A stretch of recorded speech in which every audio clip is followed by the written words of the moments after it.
Welcome everyone for this session. Jonathan is going to walk us through hacking the Sabbath. Jonathan has co-founded the Security BSides Orlando conference. Oh, no, that's not the fun one. Okay. Nowhere left. You do, yeah. It said, I sent them a fun one and it said, I have certs and stuff and I do things. And that's what I got this talk approved on. Alright, so we'll go ahead and kick off if we're good. Yes? We're good. Awesome. Alright, so welcome to Hacking the Sabbath and Keeping It Holy. Thank you, Jonathan, for finding the first joke of the day. So, what's going on here? This is not a talk about computer hacking. It's the last talk of the day. Let's unwind for a second. So it's a little unconventional, a little bit different approach. Something fun and interesting, some theology, some culture, but the biggest thing is we want to inspire. We want to question everything. That's like the hacker mindset. Challenge authority, right? And then I got a little story for you. Something fun.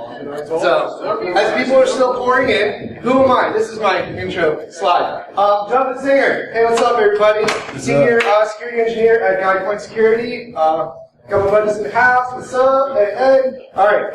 Started my GCA, my GPen, GCFE. Forensics is hard. I'm on the board for ISSA and OWASP here in Tampa. And I'm the founder of Hacking UCF, which is the #1 cyber defense team in the country right now, 3 years in a row. So, go Knights! Woo-hoo! Yeah. So, enough about me. Let's talk about hacking. Google, you have it wrong! Hacking, what does it say here? Somewhere in the blurriness, it says, use a computer to gain unauthorized access to data in a system. How does that sound? It's terrible, right? Hacking is not, like, breaking the computers, right? We did a good job at this, though. Individuals who enjoy the intellectual challenge of creatively overcoming limitations, and blah, blah, blah, blah. Do we agree this is a much better definition of hacking, right? So, the spirit of playfulness and exploration. So we got that. So, here's the theology and culture part. Not talk about religion. If you want religion, go somewhere else. I'm not going to start a debate. But what I will talk about is some culture. We'll be talking about circumventing the rules. I'll be talking about finding loopholes. So, we're all still on board. Let's set some ground rules. What does this mean? Top down, right? Got it. In some theologies and cultures, we have this Sabbath. Okay, very, very basic premise here, particularly Judeo-Christian. You rest on the Sabbath. By resting, I mean like not working, right? On the seventh day, God rested. Somebody said that. It's written in the thing. So what is rest? Right? Not working. So, in particular cultures, we have these 39 categories. It's broken down into the 4 main topics. We got stuff on bread, right? Bread stuffs, plants, and cooking, or kitchen-y related. We got garments stuffs. So that's like clothes, mending. Think with me, thousands of years ago, okay, when this stuff was put together. Hides stuff. Okay, we're talking about animals, we're talking about slaughter, we're talking about cattle and raising and caring to your things. And then we have construction stuffs. And that's the building, the process of building, and also fire and manufacturing in a sense. So this is the premise, right? And I highlighted the construction stuffs because this is the one we're going to be focusing on today. So when does this all come into play? We have electricity and fire. So, thousands of years ago, they said you need to rest, you can't do things, but modern times comes around and it makes it very difficult. We have computers everywhere, and we have light switches and things that are all fire and mechanical, and how do we function daily? So, electromechanical switches that carry a live current. That's our big premise here. If you didn't notice, this is about how to use electricity on Saturdays when you're told not to use electricity on Saturdays. Okay. Could make a spark. This is the fire. There's a rule that literally says, do not set a fire. There's also a rule that says, do not put out a fire, but we'll get to that later. One exception, though, we're not really getting into that. That's a concept, right? But that fire is not necessarily useful. That's back when, like, if anybody's familiar with how a brush motor works, and you have little sparks on the little wheel, right, on the arms, and then you have Other types of mechanical things that when you perform the movement, a spark is emitted, little gaps and things like that. But then science happened and shrunk everything down. And so we decided to change the rule because, that's something people do. They say that to update a little bit. And we're at a point where we said, okay, it's no longer fire because tiny transistors aren't really fire. They're completing a circuit. Oh, it's building things. So now that we're all on the same level plane, you're not supposed to be setting fires, you're not supposed to be putting out fires, you're not supposed to be building things, and especially you're not supposed to be completing projects. Well, in this case, completing a circuit. So let's talk about some basics, right? Remember, we're talking about the rules. So how do you use electricity without using electricity? You program it. As long as you're not changing the times on the day you're not supposed to be touching things, that lamp is still going to turn itself on and off without you doing anything about this. Okay? Life is not as limited as it may seem. So we're going to start out with this as an idea. All right? This is really interesting. It's a lamp with a shade, so the light is always on, and you just direct the light itself. So if you want to turn the lights off in the room, you hide the light. You don't actually change the state of the lamp. Again, okay, so if the rules say I can't turn off or on any things or spark fire, which is a bulb, how do I still continue to control these systems? How do I find loopholes in these rules, right? Okay, thermostats. We program these things earlier in the week. If I want to function with air conditioning when I'm not supposed to be using electricity or completing circuits, it's going to do it without me. I'm not the one controlling it. So we're starting to introduce the premise here, which is, how do I live a normal life with technology, but still follow these rules that have thousands of years instilled in this culture? So I imagine everybody up to now is kind of following along, and you see where we're going with this. And I want you to start thinking about, what are some other things that I can do to circumvent the rules? It's as simple as you can't use electricity, then how do you do it? How do you continue to operate normally? Let's talk about some intermediate. The next step up, we're going to start to get into some interactions. Did you know? Oh, wait. How does this work? Okay. Ah, sweet. Major manufacturers are in on this game too. The Sabbath mode is a feature that disables portions of the refrigerator and its controls in accordance with observance of the weekly Sabbath and religious holidays within the Orthodox Jewish community. Sabbath mode is activated by pressing and holding the freezer down and fresh food up temperature keys for 5 seconds. Follow the same procedure to deactivate the Sabbath mode.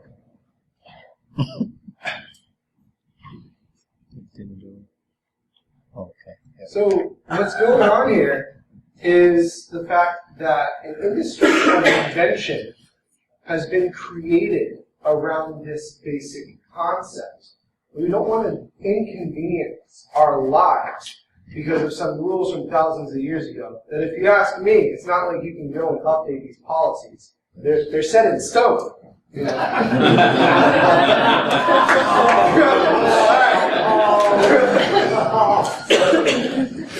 Number 10!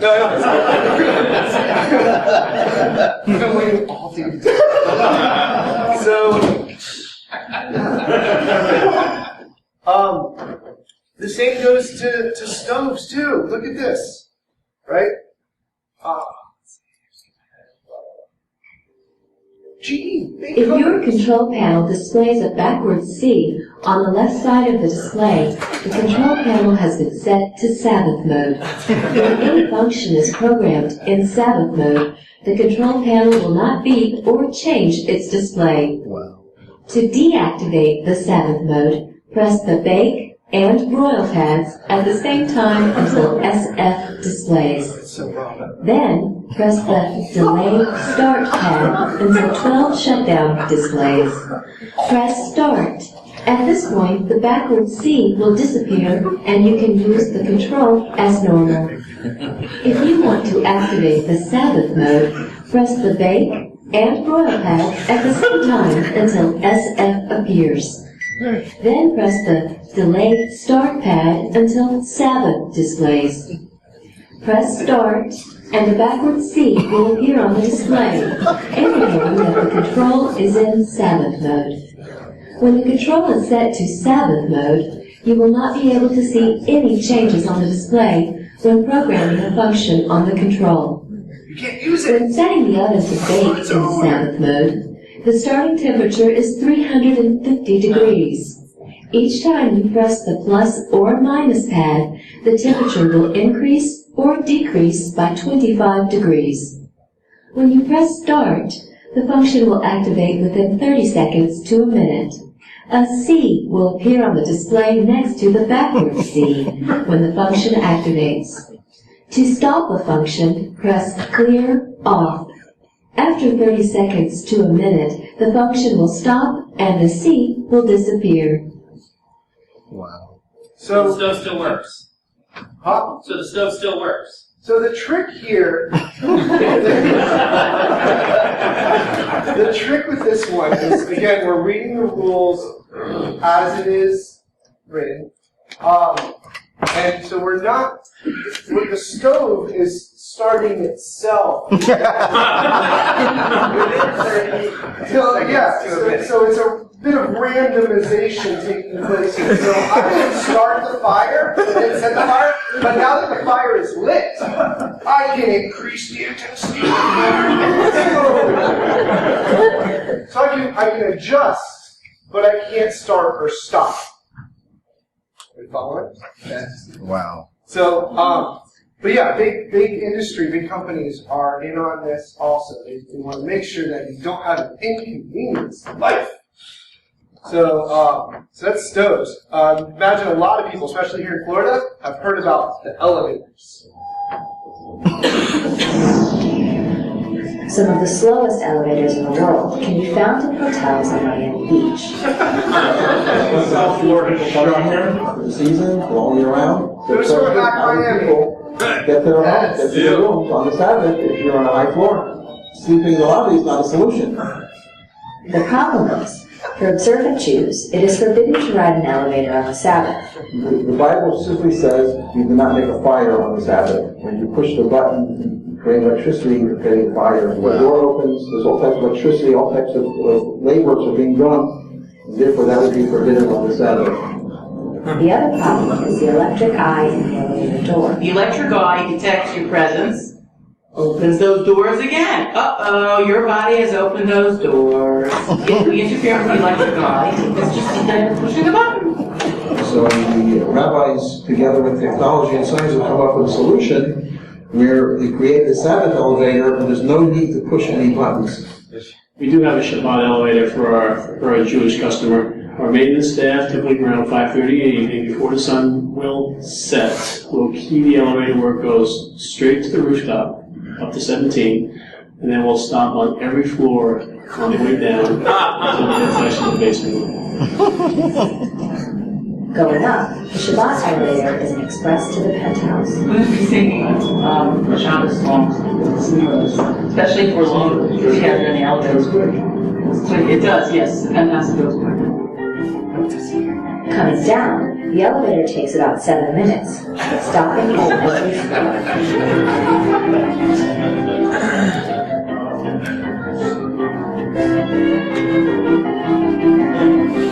So you're on the 6th floor, and you It need could to go to take the 7 7th minutes floor, for you the gotta elevator go to all the way arrive. down. Not bad, Back perhaps, up and on a then day back of down. rest. Take the stairs. Doctors are running with the kids, everyone's walking and it's relaxing, so we have time. It's good. We have Shabbos elevator. It's temperat and with kids. For those who live by ancient law, modern life can be a challenge. But elevators make modern life possible, and the Shabbat elevator is proof that people will always find ways to use them. Here we are in the lobby to get out. 6 seconds to get out, not to break the circuit.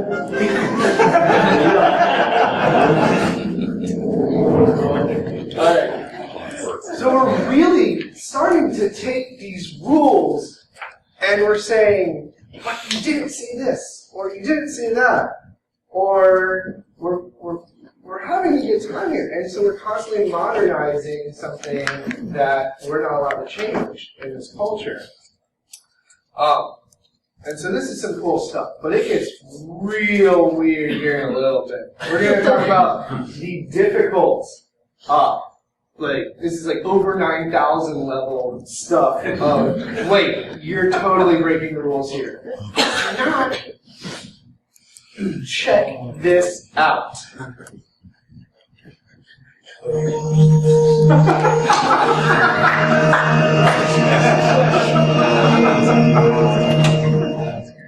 The kosher switch facilitates the on-demand control of electricity on Shabbat and is endorsed by leading poskim and Orthodox rabbis. The kosher switch is easy to install with no rewiring required. It's also simple to use, and unlike timers, does not require complicated programming. We'll start in normal mode, with the kosher switch on-off button in its off or down position. The kosher switch button isn't attached to anything electrical. It is electromechanically isolated. Its sole purpose is to block or unblock an internally emitted light pulse. The pulse is currently blocked. When the kosher switch button is in the on position, the pulse is unblocked and the switch turns the room light on.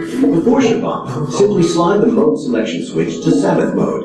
Now the patented kosher switch technology comes to life and facilitates the on-demand control of electricity.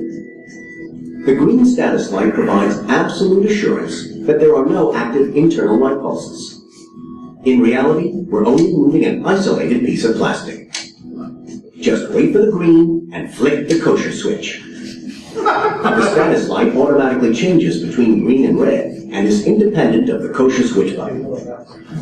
In each cycle, the duration of the green status light is random, so every cycle is slightly different. When the red status light is about to change back to green, a single internal light pulse may be emitted, subject to a random degree of uncertainty. In this cycle, the pulse failed to emit altogether.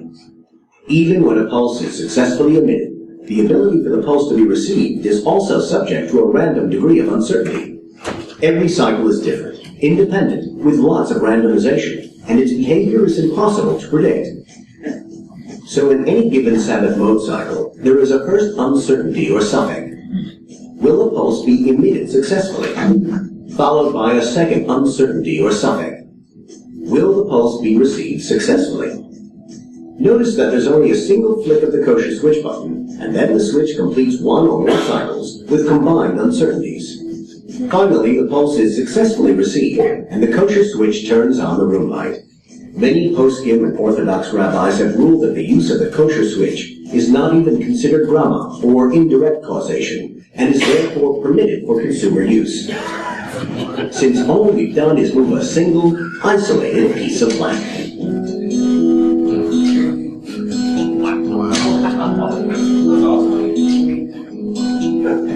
I call BS. But yeah, so we're starting to get more advanced, more technical in this industry of invention. Again, remember, the premise here is we have rules that we're bound by. Let's find out how to circumvent them. Okay? And another one here on how to do a little spinner buggy.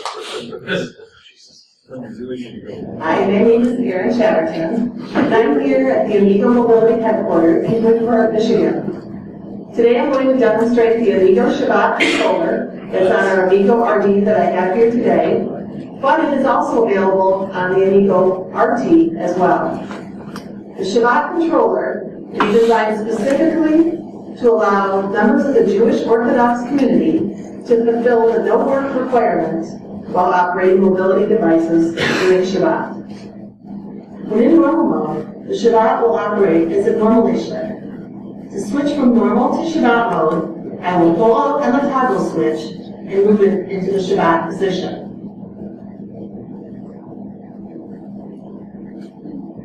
When switched in Shabbat mode, a special timing circuit will allow the user to operate the Shabbat with indirect action. Now I will show you how the Shabbat controller works. First, pull out the toggle switch and move it into the Shabbat position. You will next turn the key into the on position. The Shabbat LED will then flash twice, and after about 6 seconds, the amigo will start to move. Now the throttle can be used as an indirect action. To change directions, you then push the forward reverse switch to the opposite direction position. The Shabbat LED will flash twice, and then in about 10 seconds, the amigo will start moving in the desired direction.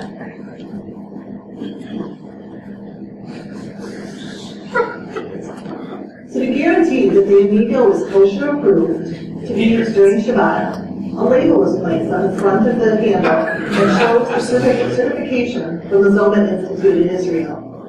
Also in the owner's packet will also be a certificate that will show that the amigo Shabbat was certified. There is also an optional sign that's available in the front of the basket or the back of the seat that points out the special modifications. If you have any questions, please call me at Amigo directly. And thank you very much. This is the Amigo Shabbat. So, in the previous video, we talked about a switch. And one of the things that we're all, security folk who enjoy it, they said that it was truly random. That who believes in a microchip that's truly random? Are slot machines truly random? But apparently you can get away with this kind of stuff. And the concept of it, because similar to the oven, the scooter's already kind of moving on its own. You're just making an adjustment. So you didn't start that effort, nor did you stop that effort. It does it on, in the circuit board. So by you turning the switch to put the thing in the on position, how are they not saying that you had any action there? It's 10 seconds later that the thing starts to move, so you have nothing to do with it? Because that switch didn't cause the wheels to move directly. But without turning that switch, the wheels wouldn't move at all. But we're on.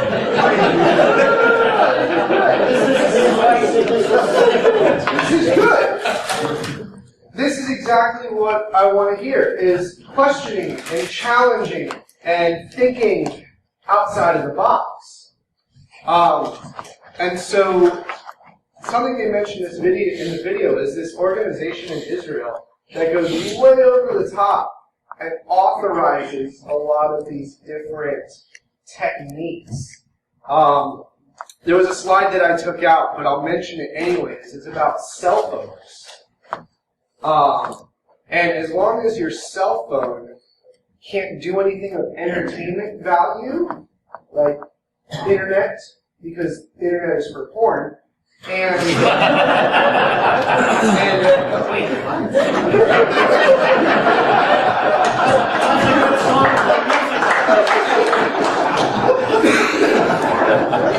what do you use it for?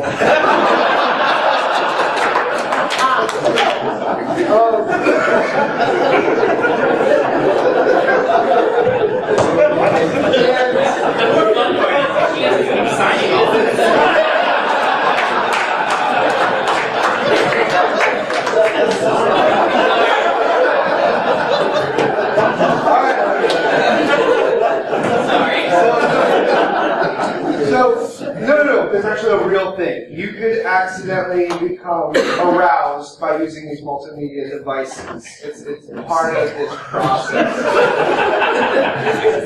So as long as the cell phone is restricted to telephone calls only, which you still can't make or receive unless it's an emergency. We'll get to that in a second.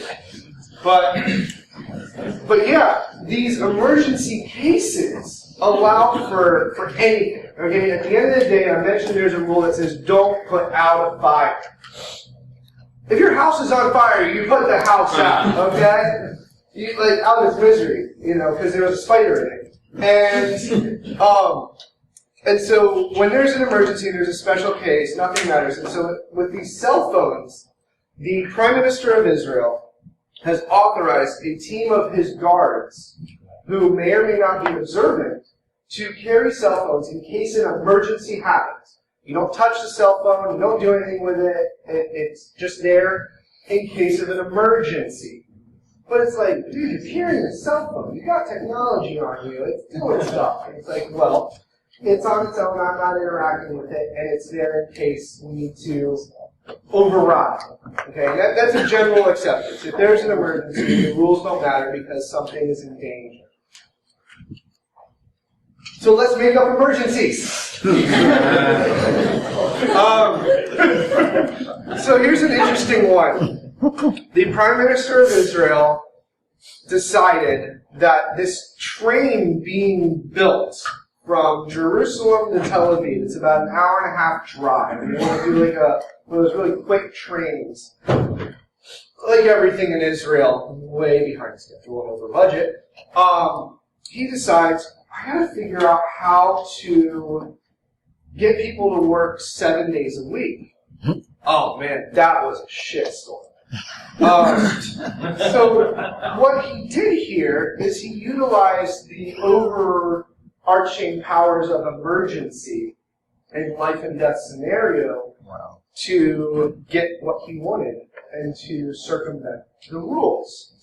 So he says, what if somebody was in the hospital in one city and a treatment to save their life was in the other city, and the quickest way to get them there was this train? We couldn't do it by traffic. We couldn't do it on another route. Now, something interesting about the train, I'll mention after, but he says this is a life and death situation. If we don't finish this track, people may die. All it took was him showing up at a prominent rabbi's house, pitching this idea, and getting him to sign off on it. You know, you're right. This is an emergency case. We will allow construction workers to work 7 days a week. Huh. Really? Is that simple? To make up stuff? To produce these emergencies, to completely override everything that we've lived by for thousands of years? It is. Now, what's special about this train, right, is that the train runs on a schedule. You are not the conductor, nor are you interacting with it in any other way other than stepping on and stepping off. That's 100% like within the rules. You're just kind of riding. Okay? So they tried to pull this stunt in New York in the subways. And they're like, well, you know, the subway's on the schedule, and the door opens with or without me. You know, it does it no matter what. I had no interaction with it. And they said, but wait, you had to swipe your card through and make a transaction. You can't exchange money. Not going to happen. So it's not always the case, but they do. They find creative ways in the culture to accomplish certain goals that they feel are a necessity for modern times, while still observing. So these are a couple of examples where it's kind of taken a little over the top. I still question a lot of this stuff. I look at my aunt and uncle and I'm like, you guys are crazy. But still, think, okay? And thinking outside the box here is what's happening.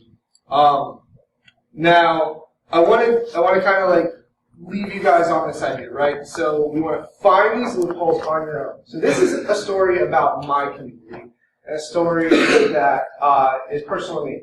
But everybody here in this room has some kind of policy, some kind of rule, some kind of restriction that they're bound by, that they live by day to day.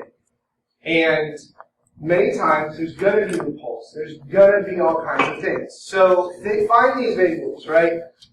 Put together creative solutions. Use that hacker mindset. Remember, it's about, ingenuity. Not necessarily always about computers.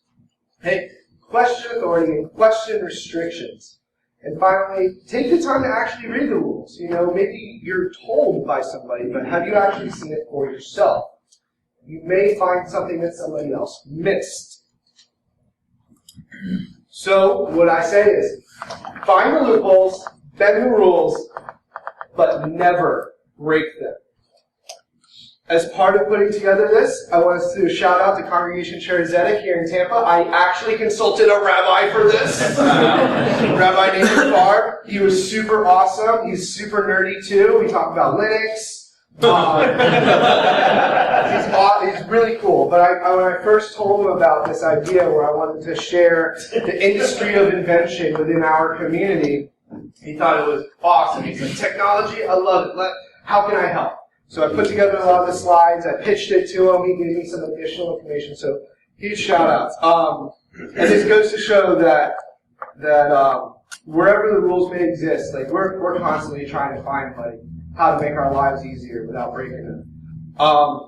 But with that, I leave you guys to some questions. What's on your mind now? Are you going to go home and review things?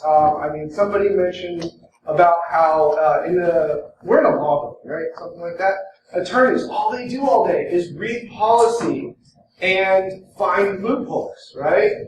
Okay? Or you work in security and you're reviewing corporate policy and you're trying to ensure that your business doesn't get screwed over because of a loophole. So this is happening all day, every day in your own personal lives, your businesses. So learn from my lessons and learn from the silly things that we invent and interpret, because I can't change my policy, but you can change yours. So with that, do we have any questions? I just comment, this whole presentation is epitomized the New England Patriots. What about hand egg? What about football? The New England Patriots find a loophole in every rule. Oh, okay, yes. Talk about professional. Yeah, the New England Patriots. If there's any Patriots fans in this room, I'm sorry, but yes, if you want to talk about professional loophole finders, if anybody remembers that episode of South Park with Professor Cartman. I misinterpreted the rules. Get away with anything. It's the thing. And so yes, absolutely. Can you technically have a agent that doesn't observe the Sabbath do things for you, like press the button on an elevator and press the floor for you? So that's a great question. Can you ask somebody to perform specific tasks on your behalf? Absolutely not. How about a robot? Can you imply it? Well, the robot would imply utilizing pre-programmed technology. So yes, you can have a robot do your stuff if you program it before. Now, when it comes to asking people to perform favors for you, there's another loophole for that. The way this one works is, let's say my digital thermostat was not where I wanted it to be, but I can't change it. It's running its course. So I open the window to change the temperature in the room. I'm not allowed to do that because my action directly influenced something on top of the fact that I knowingly didn't, okay? Remember, these rules are meant for you to relax and rest on this Sabbath. So that, now, what you do instead, because there's a workaround for everything. And this is very, very common in Israel. Somebody will run out of their house into the street, and they'll find somebody, and they'll say, do you observe this? Do you observe the Sabbath? And the young man says, no, I don't. Come into my house. Come into my house. It is so hot in here.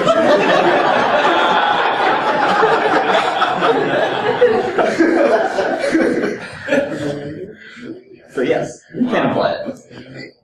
But you can't ask. You can set a scenario which causes a change without directly influencing something in that sense. Butterfly effect. You can play around it. You can play around it. So it's very common. So like building off that, if you lived in a building and the doorman, knew what floor you lived on, they could push the button for you? If you walk in and then... If you unconsciously were just walking towards the elevator and the person did it out of the kindness of their heart and you didn't ask them to, or even like signal at them to do it, yeah, absolutely, that's perfectly fine because that's a scenario that you're not in control of. So you just said that opening the window is a direct action, and that's not allowed. Well, that action cause the Would AC cause the to thermostat to because change. you are all about that whole situation. Right. It's the same thing as walking into a room with a motion sensor. So how is turning and that knowing- key on that motor scooter not the same thing? Because that's a piece of plastic. What if you open up the door? It's like the window. No, it's not the window. It's the fact that you caused the thermostat to change But stages. I caused the motor scooter to eventually start to move. Somebody authorized this.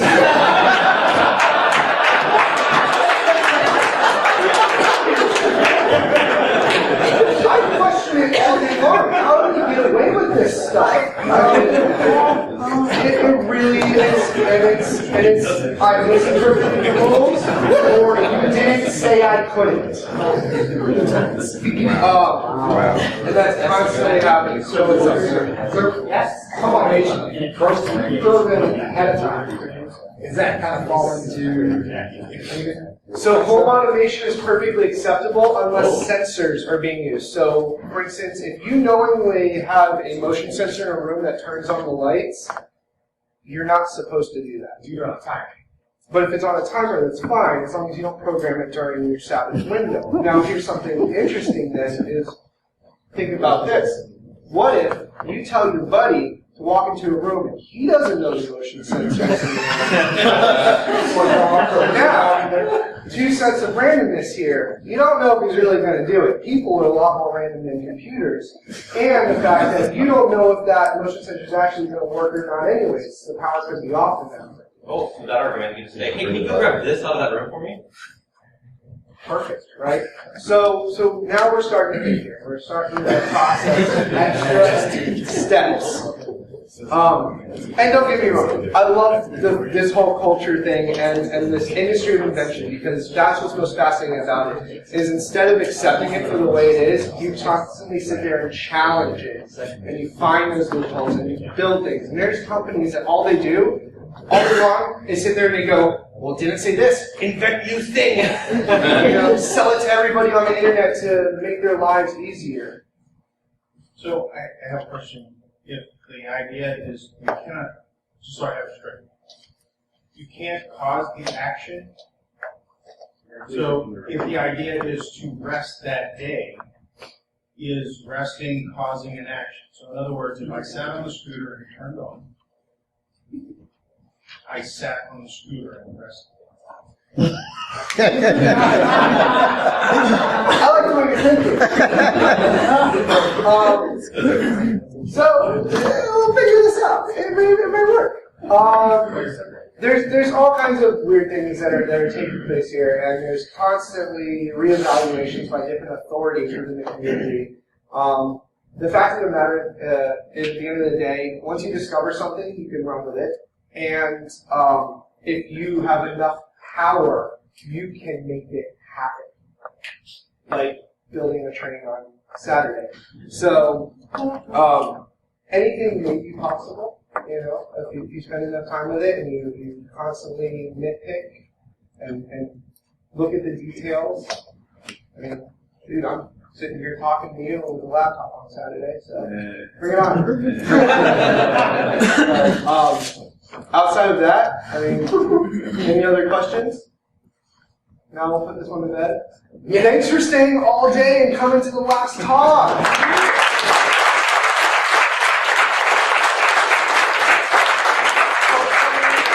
I hope this was nice and relaxing. You don't have to think about computers for a bit. Just think about that hacker mindset. Yeah,